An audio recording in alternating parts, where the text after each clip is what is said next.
Praise the Lord. இன்றைய தியானம் பிரசங்கி 3ஆம் அதிகாரம் 19 முதல் 22 வரை.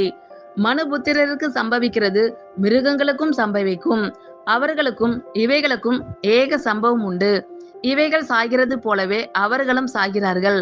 ஜீவன்களுக்கெல்லாம் சுவாசம் ஒன்றே, மிருகத்தை பார்க்கிலும் மனுஷன் மேன்மை உள்ளவன் அல்ல. எல்லாம் மாயையே, எல்லாம் ஒரே இடத்துக்கு போகிறது, எல்லாம் மண்ணிலே உண்டாகிறது, எல்லாம் மண்ணுக்கு திரும்புகிறது. உயர ஏறும் மனுஷனுடைய ஆவியையும் தாழ பூமியில் இறங்கும் மிருகங்களுடைய ஆவியையும் அறிகிறவன் யார்? இப்படி இருக்கிறபடியால் மனுஷன் தன் செய்கைகளில் மகிழ்ச்சியாய் இருக்கும் நன்மையையே அல்லாமல் வேறே நன்மை இல்லை என்று கண்டேன். இதுவே அவன் பங்கு.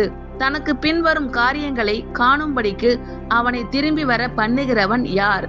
மனுபுத்திரருக்கு சம்பவிக்கிறது மிருகங்களுக்கும் சம்பவிக்கும், அவர்களுக்கும் இவைகளுக்கும் ஏக சம்பவம் உண்டு.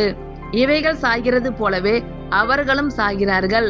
ஜீவன்களுக்கெல்லாம் சுவாசம் ஒன்றே, மிருகத்தை பார்க்கிலும் மனுஷன் மேன்மை உள்ளவன் அல்ல.